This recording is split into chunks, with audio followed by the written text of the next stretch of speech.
আমি নামাজের ক্ষেত্রে শুধু ফরজগুলো পড়ি, যেমন ফজরের 2 রাকাত, জোহরের 4 রাকাত, আসরের 4 রাকাত, মাগরিব 3 রাকাত, এশা 4 রাকাত এবং বিতির 3 রাকাত পড়ি।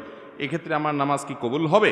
আমার ফজরের নামাজ প্রায় কাজা হয়, জোহরের সাথে মিলিয়ে জোহরের আগে সেই 2 রাকাত ফজরের কাজা পড়ে নেই, আমার নামাজ কি কবুল হবে? আমি নিয়মিত তাহাজ্জুদ পড়ি এবং বিতির তাহাজ্জুদের পরে পড়ি, কিন্তু হঠাৎ মাঝে মধ্যে ঘুম থেকে ওঠার সমস্যার কারণে ফজরের আজান হয়ে যায়, এমত অবস্থা বিতির পড়ার হুকুম কি? আমি নামাজের ক্ষেত্রে শুধু ফরজগুলো পড়ি, যেমন ফজরের 2 রাকাত, জোহরের 4 রাকাত, আসরের 4 রাকাত, মাগরিব 3 রাকাত, এশা 4 রাকাত এবং বিতির 3 রাকাত পড়ি। এক্ষেত্রে আমার নামাজ কি কবুল হবে? দেখুন, শুধু ফরজ পড়েন এই ভাই, সুন্নত পড়েন না, নামাজ হবে কিনা? উত্তর হলো, শুধু ফরজ পড়লে ওয়াক্তের দায়িত্বটা আদায় হবে। জোহরের ফরজটা পড়লেন, জোহরের ওয়াক্তের দায়িত্ব আদায় হলো, কিন্তু এটা পরিপূর্ণভাবে হলো না, ত্রুটি থেকে গেল। আপনি তরকারি খাইতে চাইলেন, তাহলে আপনার তরকারি খাইতে হলে সবজি লাগবে কাঁচা, পানি লাগবে, তেল লাগবে, পেঁয়াজ লাগবে, মরিচ লাগবে, লবণ লাগবে, ইত্যাদি ইত্যাদি লাগবে। এখন আপনি পানির মধ্যে কাঁচা সবজি সিদ্ধ করে রান্না করে নিয়ে আসলেন, লবণ, তেল, হলুদ কিছুই দিলেন না, তাহলে এটাকেও সবজি বলা যায়, কিন্তু এই সবজি কেউ খাবে না, আপনিও খাবেন না, ঠিক না? ঠিক। 5 ওয়াক্ত ফরজ নামাজ এটা পূর্ণতা পাওয়ার জন্য এর আগে পরে যে সুন্নত নামাজগুলো আছে সেগুলো হলো এরকম। এগুলো ছাড়া ওই নামাজটা হয়ে যাবে, ফরজ আদায় হয়ে যাবে, ওয়াক্তের ফরজ আদায় হয়ে যাবে আলহামদুলিল্লাহ, মাগার আপনার নামাজটা পরিপূর্ণ হলো না। মনে রাখবেন, সুন্নত নামাজগুলো কেন?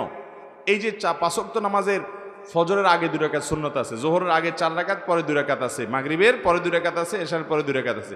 এই যে সুন্নত নামাজগুলো আছে, এগুলো কেন জানেন? এগুলোর অন্যতম উদ্দেশ্য হলো যাতে করে মূল নামাজটা আমাদের সুন্দরভাবে হয়, তার জন্য প্রস্তুতি। আগেরগুলো হলো প্রস্তুতিমূলক আর পরেরগুলো হলো পরিপূরক। সুন্নত আগেরগুলা প্রস্তুতিমূলক, পরেরগুলাকে বলতে পারেন পরিপূরক, আর সবগুলাকেই অন্য অর্থে পরিপূরক বলতে পারেন। পরিপূরক মানে কি? ধরুন, আপনি কোনো একটা সরকারি অফিসে খুব গুরুত্বপূর্ণ একটা কাজে যাচ্ছেন, এনআইডি কার্ডের ফটোকপি লাগবে, জন্ম নিবন্ধনের ফটোকপি লাগবে, খুব জরুরি একটা কাজ, আপনার বিদেশ যাওয়ার মতো ব্যাপার, ভিসার মতো ব্যাপার। আপনি ফটোকপি নিয়ে যখন যাবেন, ফটোকপি সাধারণত এনআইডি কার্ডের ফটোকপি যদি একটা লাগে, আপনি কয়টা নিয়ে যাবেন? একটাই নিবেন না 2-4টা নিবেন? বুদ্ধিমান মানুষ হলে 2-4টা সাথে নিয়ে যাবে। কেন? একটা যদি হারায় যায়, কোনো কারণে মিস হয়ে যায়, যাতে করে আমার কাজটা হয়ে যায়, হাতে রাখবে, এটা সে নিয়ে যাবে। ঠিক একইভাবে ভাইরা আমার, আপনি যখন 5 ওয়াক্ত নামাজের ফরজ নামাজ পড়বেন, কিয়ামতের ময়দানে যাবেন, আল্লাহ তাআলার কাছে দেখা গেল কোন একটা নামাজে ভেজাল ধরা পড়ছে, বাতিল হয়ে গেছে, তখন ওই সুন্নত বা নফল, অতিরিক্ত নফল নামাজ যে পড়বেন, এগুলো দিয়ে আল্লাহ তাআলা ফরজের ঘাটতি পূরণ করবেন।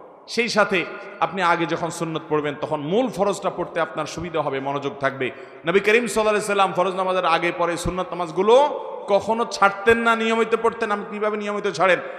একবার জোহরের আগে 4 রাকাত ছুটে গেছে, তিনি পড়তে পারেন নাই মেহমান আসার কারণে, এগুলো পরে তিনি পড়ে দিয়েছেন, এরকম গুরুত্ব দিতেন। হ্যাঁ, আপনার কখনো কোনো কারণে এমন পরিবেশ হয়ে গেছে, সুন্নত পড়ার কোনো সুযোগই পাইলেন না আপনি, অসুবিধা নাই, মাঝে মধ্যে হঠাৎ কালে ভদ্রে বাদ গেছে, অসুবিধা নাই, কিন্তু নিয়মিত এরকম করলে সেটা আপনার মূল সালাতের যে প্রোফাইল আল্লাহর কাছে থাকবে, সে ফাইলটা কিছুটা হলেও ত্রুটিপূর্ণ থাকবে। এটা সুন্নত, সাধারণ সুন্নত, সুন্নতে মুআক্কাদা। আমার ফজরের নামাজ প্রায় কাজা হয়, জোহরের সাথে মিলিয়ে জোহরের আগে সেই 2 রাকাত ফজরের কাজা পড়ে নেই, আমার নামাজ কি কবুল হবে? এই পাবলিক অনেকেই আছে, ফজরের নামাজ জামাতের সাথে মসজিদে গিয়ে আদায় করার মতো মুসল্লি, মুসলমানের সংখ্যা সমাজে অনেক না বেশি? সবচেয়ে কম মুসল্লি হয় কোন নামাজে? কারণ ইবলিস জানে এই নামাজটায় হাজির হলে অনেক বেশি ফজিলত পেয়ে যাবে, জোহরের নামাজের চাইতে এই নামাজে হাজির হওয়ার গুরুত্ব বেশি, মাগরিবে এশায় হাজির হওয়ার চাইতে ফজরে হাজির হওয়ার গুরুত্ব বেশি। এটা মাসআলা আপনি না জানলে কি হয়েছে, আপনার সাথে থাকা ইবলিস জানে, এই জন্য ইবলিসে ভোর রাতে আপনার ঠ্যাং টিপা শুরু করে। দেখবেন রাত 12টা 1টা 2টা পর্যন্ত ঘুম আসে না, ফেসবুক টিপতেছেন, ইউটিউব টিপতেছেন, মোবাইলে মুনাজাত ধরতেছেন, শয়তানের জিকির আজকার করতেছেন, এগুলো করতে করতে 12টা 1টা পর্যন্ত আপনার ঘুম আসে না। ঠিকই দেখবেন ফজর আজানের আগ দিয়া দেখবেন এমন ঘুম আসে, অ্যালার্ম দিয়ে রাখলেও আর উঠতে মনে চায় না, ঠিক না বে ঠিক? শয়তান তখন কি বলে? নবী করিম সাল্লাল্লাহু আলাইহি সাল্লাম হাদিসে বলেছেন, শয়তান বলে, ফজরের আজান হয়ে গেছে, অ্যালার্ম বাজছে, দেখতেছেন ঠান্ডা মাথায়, শয়তান বলে, আরে রাত এখন অনেক বাকি, অ্যালার্ম দিছে, মোবাইলের গলা টিপে ধরে অ্যালার্ম কেটে দিয়ে আবার ঘুম। আছে না নাই? ফজর পড়তে পারে না। ভাইরা আমার, ফজরের গুরুত্ব অনেক বেশি। তো যেই মানুষ ফজরের নামাজ নিয়মিত জোহরের সাথে পড়ে, অনেকে আছে দেখবেন প্রবাসে অনেক ভাই আছে 7টা 8টা 9টার দিকে উঠা ফজর পড়ে, নিয়মিত যদি এরকম হয় তাহলে তার এ নামাজ হবে? ভাইরা আমার, একবার হঠাৎ 2 মাস 4 মাস পরে 6 মাস পরে জীবনে হঠাৎ একবার হয়েছে, হ্যাঁ ফজর নামাজ আপনি উঠতে পারেন নাই, মোবাইলে অ্যালার্ম বাজছে তাও হুঁশ নাই, এটা গ্রহণযোগ্য। নবী সাল্লাল্লাহু আলাইহি সাল্লামের জীবনে একবার ফজর কাজা হয়েছে। কয়বার কাজা হয়েছে? একবার। তো আপনার জীবনে 2 4 10 বার এভাবে হতে পারে, কিন্তু প্রতিদিন হওয়া এটা কোনো অবস্থাতে গ্রহণযোগ্য হতে পারে। ঠান্ডা মাথায় যারা নামাজ পড়ার এশার পরে শোয়ার সময় নিয়ত করে থয় যে সকাল 8টার দিকে উঠবে, অ্যালার্ম দিয়া ছয়, তার ইমান আছে কিনা এটা নিয়ে অনেক উলামা ইকরাম সন্দেহ করেছেন। কারণ হলো ঠান্ডা মাথায় সে নামাজ পড়বে না, পরিকল্পনা করে সে শুয়েছে। আল্লাহ তাআলা আমাদেরকে ফজর নামাজ গুরুত্ব বোঝার তৌফিক দান করুন। আমি নিয়মিত তাহাজ্জুদ পড়ি এবং বিতির তাহাজ্জুদের পরে পড়ি, কিন্তু হঠাৎ মাঝে মধ্যে ঘুম থেকে উঠার সমস্যার কারণে ফজরের আজান হয়ে যায়, এমত অবস্থা বিতির পড়ার হুকুম কি? যদি আপনি ভোর রাতে উঠার ব্যাপারে প্রবল সম্ভাবনা না থাকে তাহলে বিতির আপনি রাখবেন না, বিতির আগে পড়ে ফেলবেন। হ্যাঁ, আপনি নিয়মিত তাহাজ্জুদ পড়েন, আল্লাহ তৌফিক দেয়, তাহলে আপনি বিতির পড়েন।